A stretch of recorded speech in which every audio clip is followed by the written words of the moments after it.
You try to start the season off as strong as you can and get the momentum going. For the driver, it's a huge thing. You know, they need the confidence, the knowledge to know that what we're giving them for a car is going to stand up at any track we go to. Sebring, I definitely wanted to, come out of there with a win with Paul and Ken on the podium. With these two drivers, I'm trying to get both of them on the podium every race. Everybody needs to be on the same page. The momentum is just the drive to be successful and win. That's what we strive for. We came out of Sebring, feeling pretty strong, pretty happy with our setup in the car. The guys made some really good changes during the weekend and really kind of sent us in the right direction. So definitely it was a tough race, hard-fought race, but a solid top 5. P4 was very good for the team and for us. So we had some pretty good feeling coming into this weekend at Charlotte. Man, it was so exciting, and my first time as crew chief on one of these things, then getting to work with another world-class driver, man, that was amazing. Luckily, I had JJ to lean on, and one of the best drivers on the planet, so they made me look good for sure. Momentum's kind of the key. We're coming off a really good race weekend. We tested well a couple of weeks prior to the first race of the season. Then we come into Charlotte, and we haven't been here in a year, and it was the first time we ever drove the Camaro that we're racing today.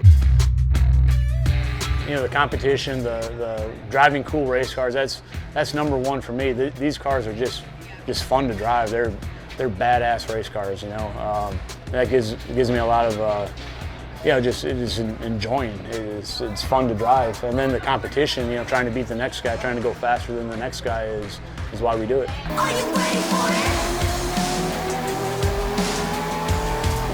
There's no stopping now!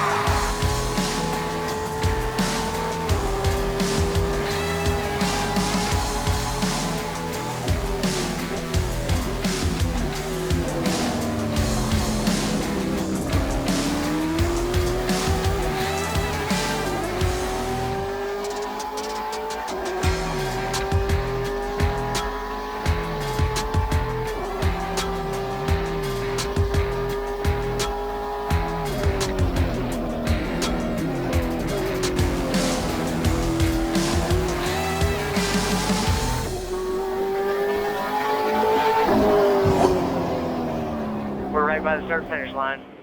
Yeah, so we showed up here and we were definitely a little bit off the pace and a little bit unbalanced from what we thought we would be at Sebring. And so we're only touching a little bit until we get to like NASCAR 4, and then it's really hard on the splitter and almost the frame rail in the right front. And then other than that, I just can't lean on the rears in the infield at all and power out of the corners, like whatever it is coming onto the banking, and then the first big bus stop, I just don't have much rear grip. Well, luckily I've worked with Cameron before, and I've known JJ basically my whole life, but I just got to listen, is all I have to do. Listen to what Cameron's telling me, listen to what JJ's suggesting, and then find a happy medium between the two, because obviously they're not going to both line up all the time. I mean, this track's hard specifically, but if we got to go to higher load numbers or higher spring rates to keep it off the ground. Really hard on the right front four.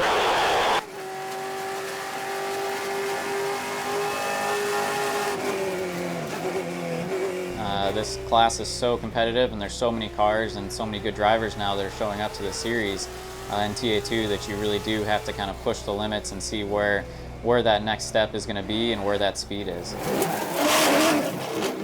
I just hit the wall in one. How bad? I had pretty good concrete. I'm gonna limp it back. It's rolling, but I can come in. I was surprised, but with as much as the car was ill handling, I kind of expected it because he pushes it, and when I asked him to push it, he did. Cost us a little bit of practice time, cost the guys a little bit of work, but I got everything squared away pretty quickly and we were right back on track. I want him to drive this thing till it breaks every time, and I will fix it every time for him because his job's to win, my job's to keep the car underneath him. Just be careful, buddy.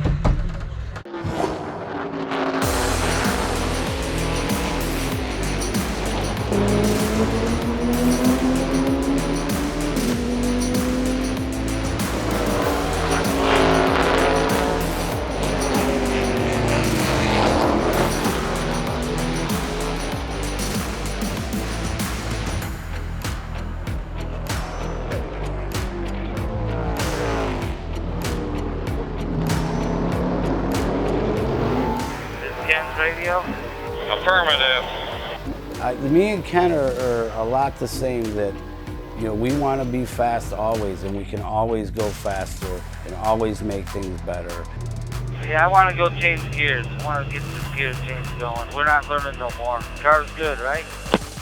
After our performance at Sebring, mentally it really gives you confidence, and confidence is everything when you're behind the wheel of these cars. The tracks are totally different. So where Sebring, there's no banking, and Charlotte, you're in banking that's, throwing the driver out of the driver's seat. There's a big mix of how you drive this track. There's a lot of patience, a lot of real slow, like trying to talk to the car to not go too hard, and then there's, balls to the walls.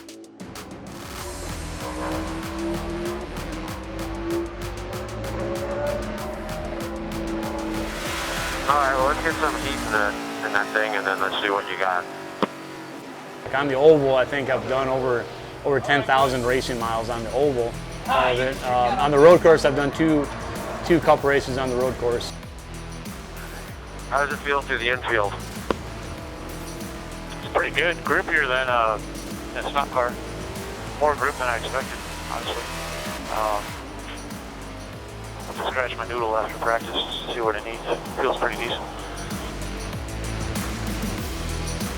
Especially when he gets in and out of the car, he straps in, he's cool, he's calm. Like a cucumber, he don't even have a cool box. He don't even sweat when he gets out of the car. Pretty decent. I took it easy that first lap, my first time lap, just to get some pressures built up. I feel like I could run 18s all day long. Did you play with your bar any?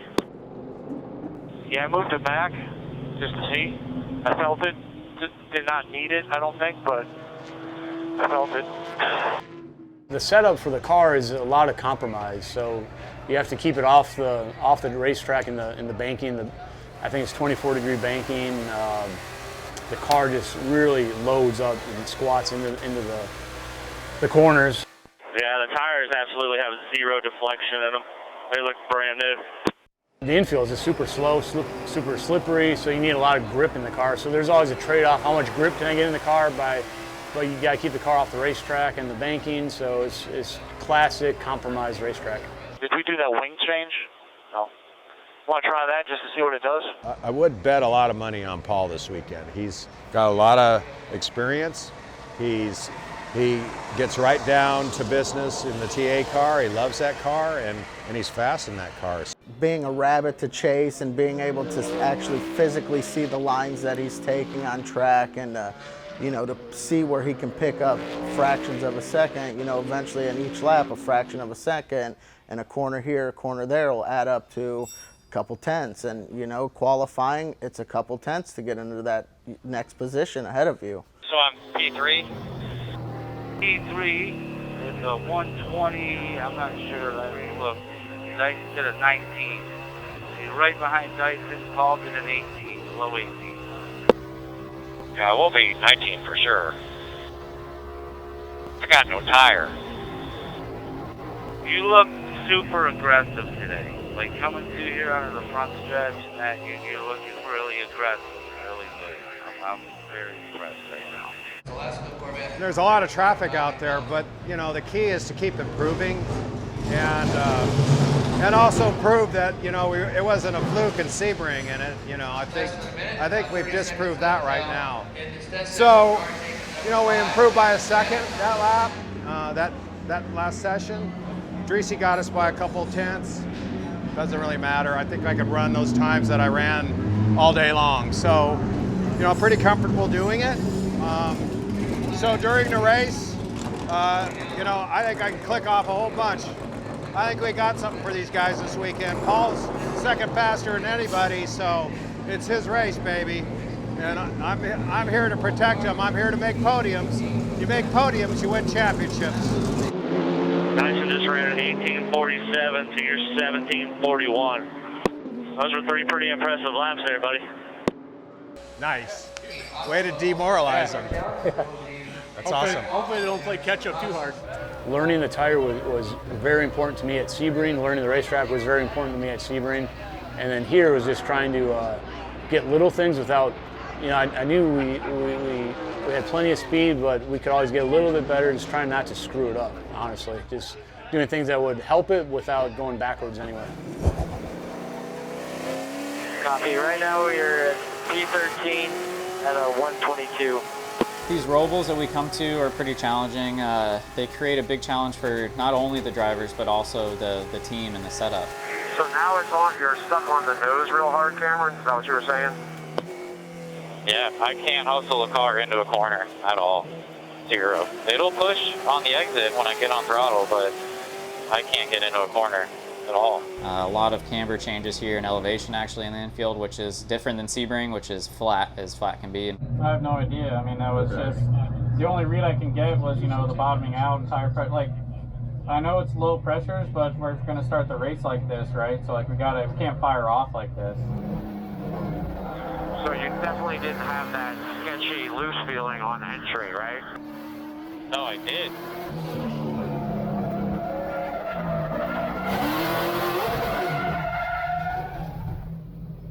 We did a mock qualifying run, which usually means you bump up the tire pressures a little bit. We're light on fuel, which is very back of the car in the rear, so it lightens up the rear a bit.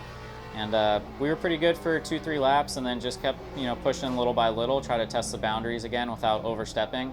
And you know, it's a safer place where I ended up in turn 8 rather than in turn 1. There's only the NASCAR banking there, so just pushed a little bit too hard. Car went more and more to the loose side of things and just overstepped the boundaries a little bit.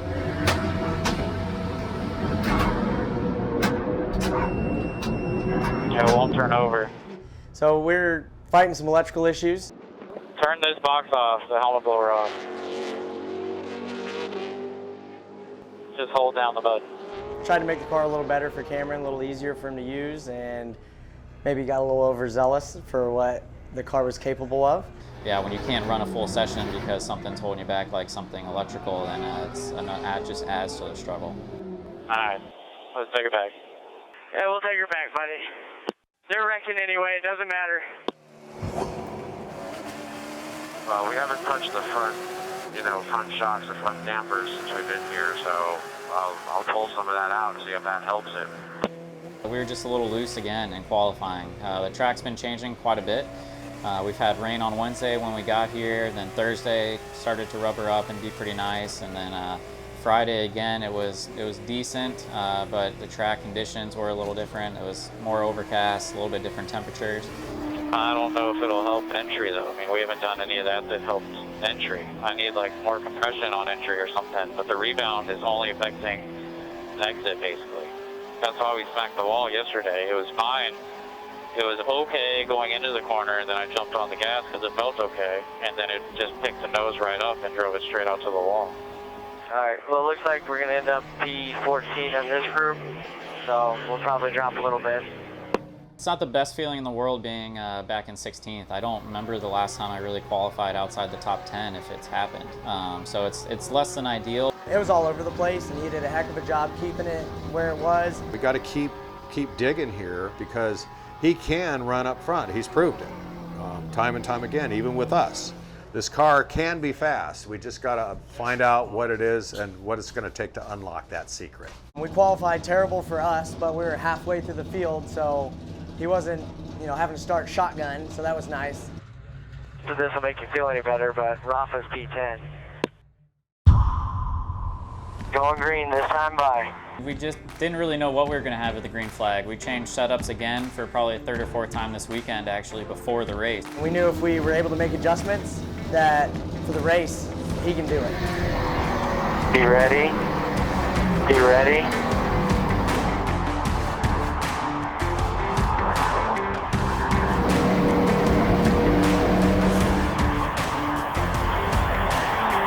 Green, green, green.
once Cameron takes the green, basically all my anxiety goes away, and I just believe in him, and he gets it done. Once the green flag fell, the first few laps were, try to get some positions if we could, but really just settle down into a good rhythm. Nice job, nice job. Totally run these guys down. And really anything that's not a win or first place, we're losing. That's a loss. So with a guy who's a two-time champion, or maybe multiple-time champion, and a guy who's driven all kinds of cars, he knows what he wants, and we know what to expect out of him. And we got the results in Sebring, we just got to keep backing it up. So anything below first place, we're going to be mad at.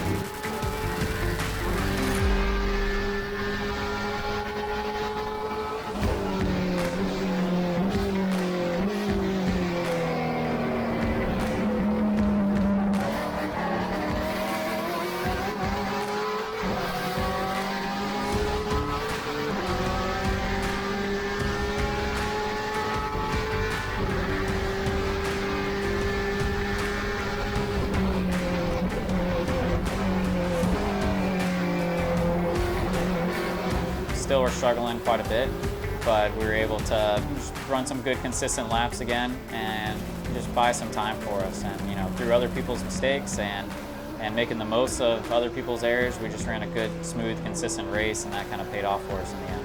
You're still all clear behind. 1, 2 to go.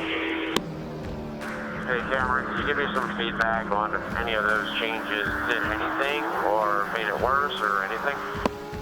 Corner exit's okay. It's not much different though, honestly. Like that's the pace that I can run without, being too loose and wearing out the tires also, everything. But I mean, I can run those consistent. It's just the hard part is when I go to push more, the front's got too much.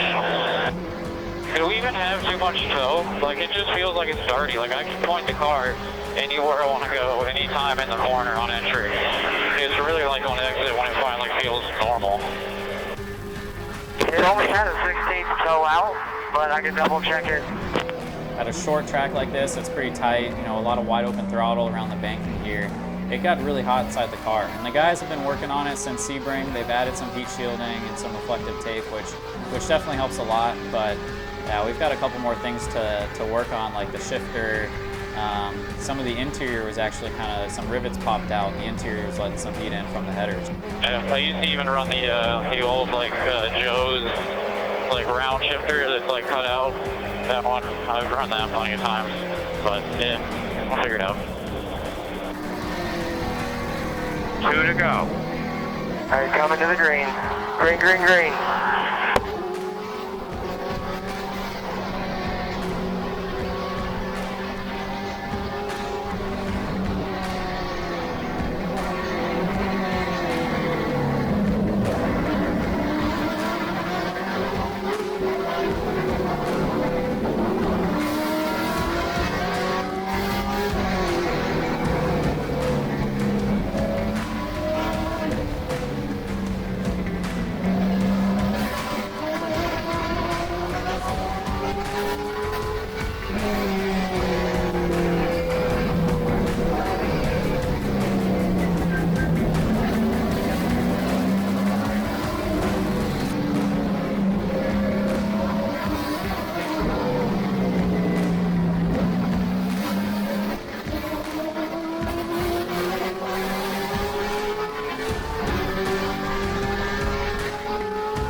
Go low, go low. Full course yellow, full course yellow. Yeah, thanks guys. I know it's not exactly what we wanted, but for how we started and kind of went throughout the weekend, it's exactly what we needed. So we'll move on. Thanks for working hard, guys.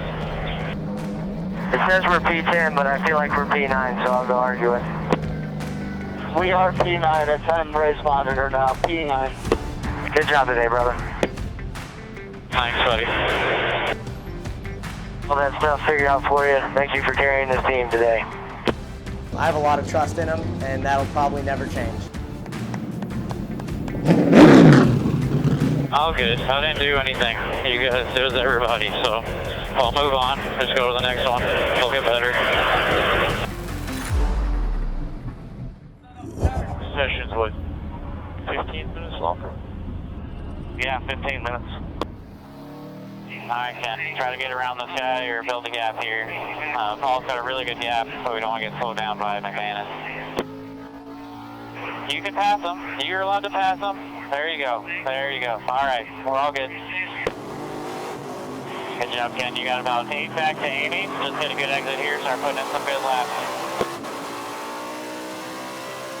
Alright, don't overdrive here, Ken. Nice and easy. We got 5 minutes left. Just give me a couple smooth laps. Nice and easy. Remember, you can go softer on the rear bar too if you need to.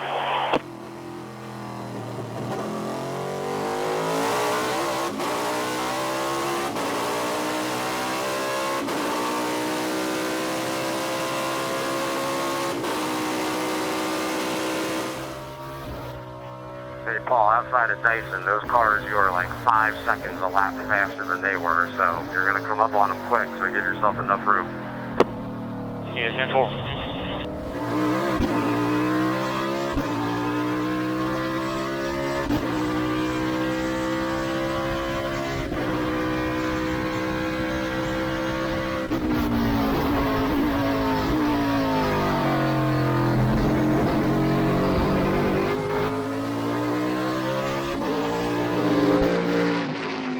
Fastest by half a second, 4 minutes left.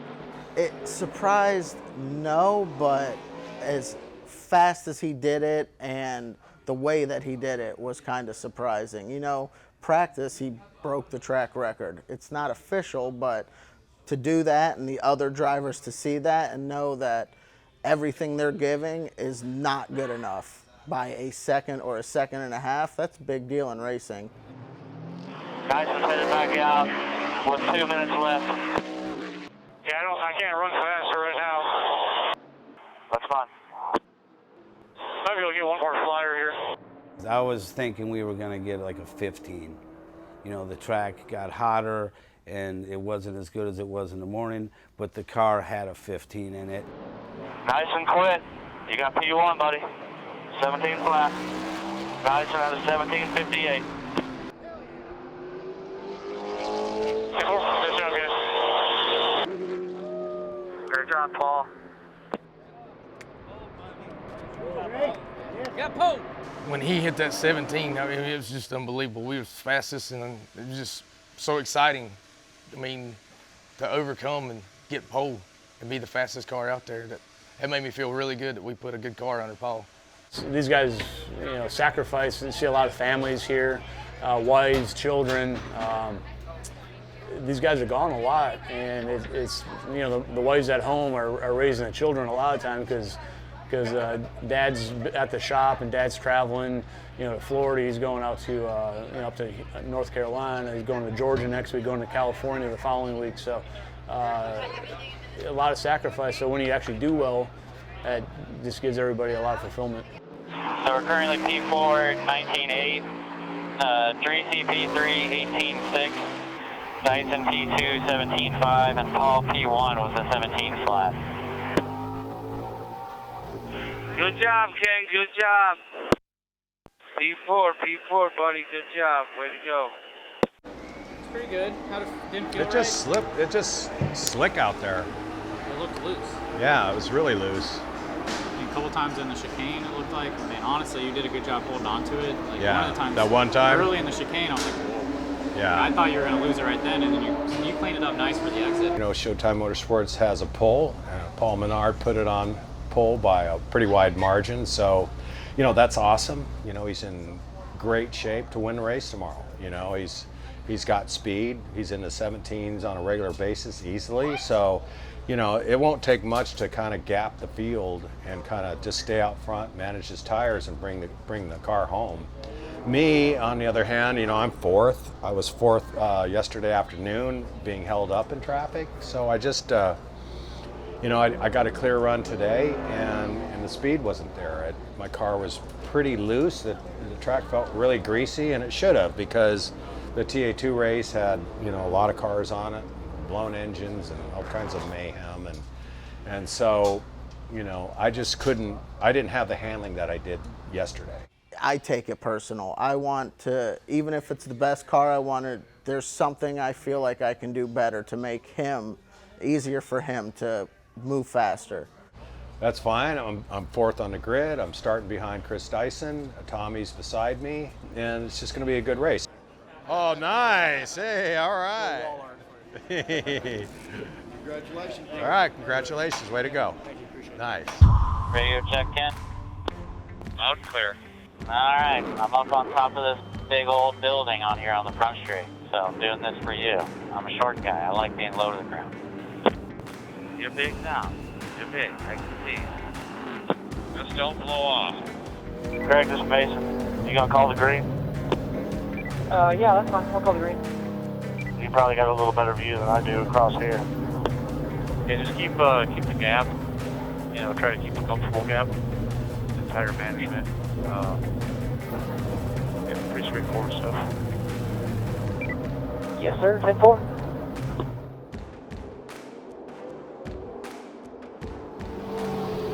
All right, Ken. Stay right on his bumper. Spot for you. Gary's gonna call the green, all right? Green. 10-5. Still there. All right. Get it backed up.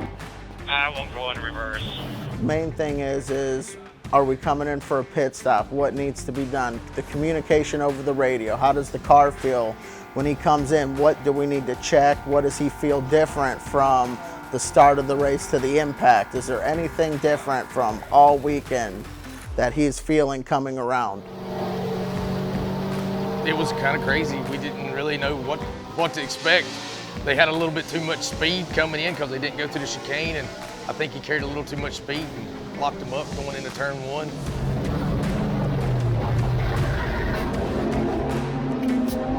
Paul showed me a video of his NASCAR race here in like 2018, and all the leaders pile into turn one and you know, run into the tire wall. And so we talked about that. Don't do that. How hard did you go in? How hard did you hit? It went pretty soft. Okay, go side to side. Make sure everything's good. The whole time I'm worried about these tires, because you know we're at oval and it's an issue. You got to do tire management, and we were worried that he hurt the front tires when he locked them up going into one. We're going green this time, Ken. Let us know how those tires feel if we need to change them. It feels good. I don't know. The tires feel pretty good, man. You stay out. It's your call, buddy. They feel good. And we're coming to green. Yes, sir. Just repeat that start. Look good. All right, green turns off. You're in 3 green. One back. Keep an eye on the water pressure. Make sure you got water pressure.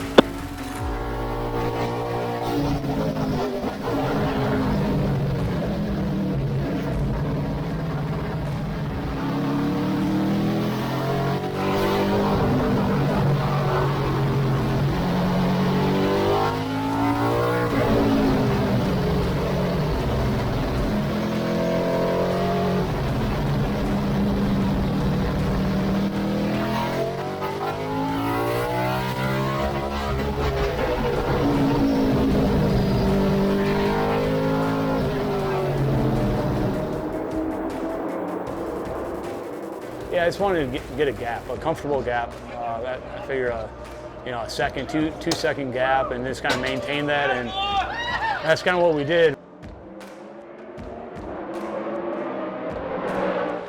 Full car's yellow. What kind of times was nice running? This last lap was an 1889, but he's parked here on the front stretch. I don't know if he popped a tire or what, but we're probably not going to worry about him anymore. I'm kind of worried about these front tires. I wouldn't mind changing them. I mean, I got no flat spot vibration. I got nothing. I mean, they feel normal, Gary. Dyson thinking he had a tire go down right there. Yeah, Dyson had a tire go down. It looked like a right front right in turn 4 there. You know, we can change fronts and you get right back where you were. I was thinking, okay, they're hurt, we got a caution, we get in, change them first, he's gonna be at the end of the pack, but if anyone else has tire issues, he'll be in a good position to be right up front. Under 40 miles an hour, guys are waiting on you. 3, 2, 1. All right, neutral, car off.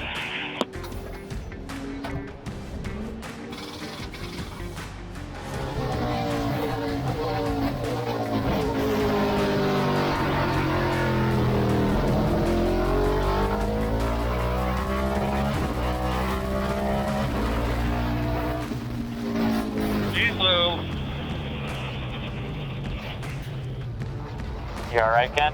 You need to get out? I'm okay.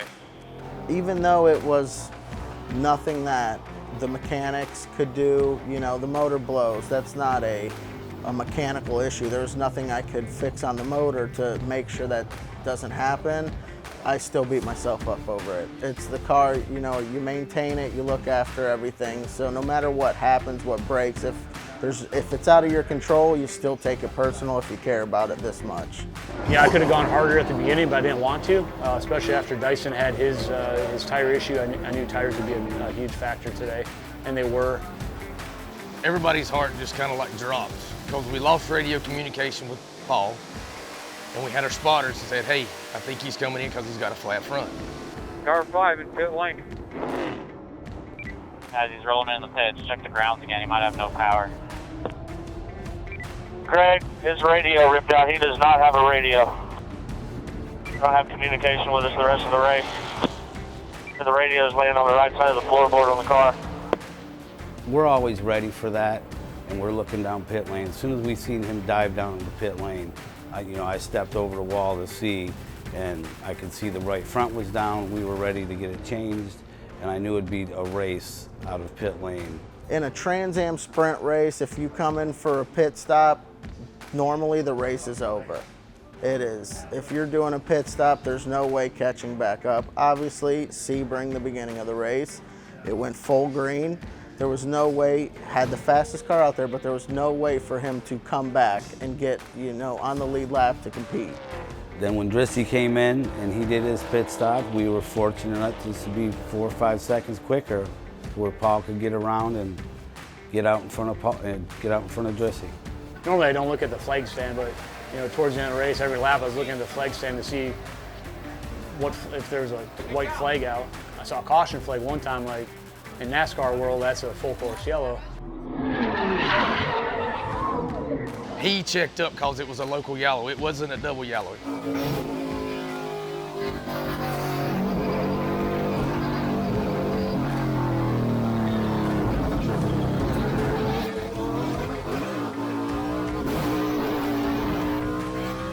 You're in the heat of the moment. So you see a yellow flag, you just kind of back it down. As soon as I saw Drissy pass, the way that he was so tucked in Paul's bumper all day, I thought there was no chance for us to get around him. So at that point, I was like, we got a second place. Very upsetting, but we'll take it for the points and move on to the next race. So Drissy checked out, and Paul says, well, we must still be racing.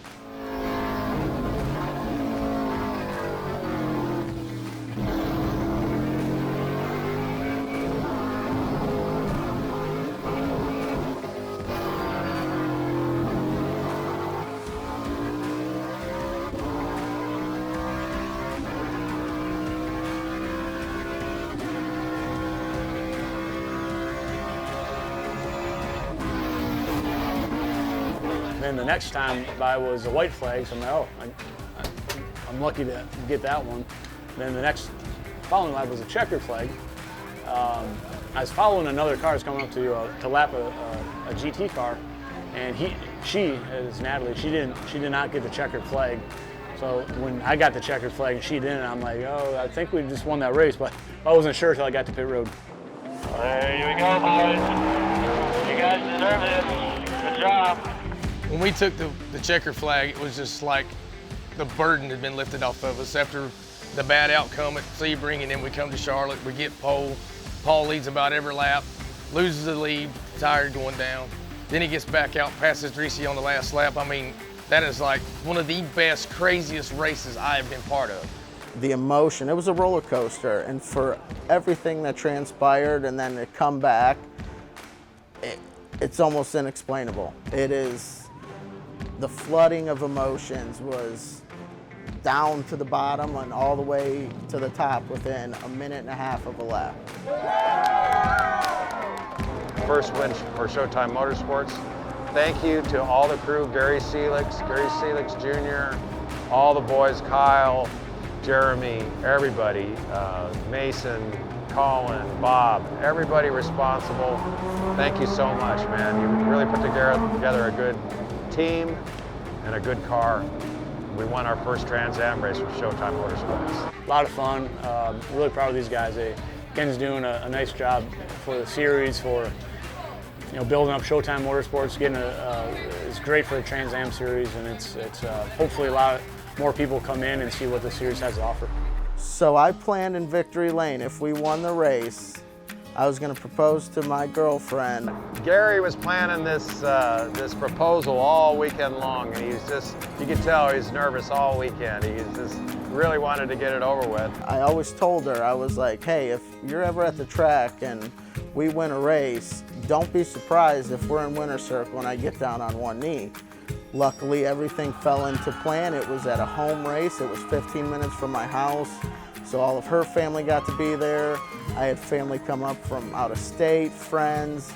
It was just a great moment to bring everything, my personal life and my racing life, which is personal, to just bring everything together and celebrate it with all the people that matter the most to me. I looked at it as I won in life, and we won the race.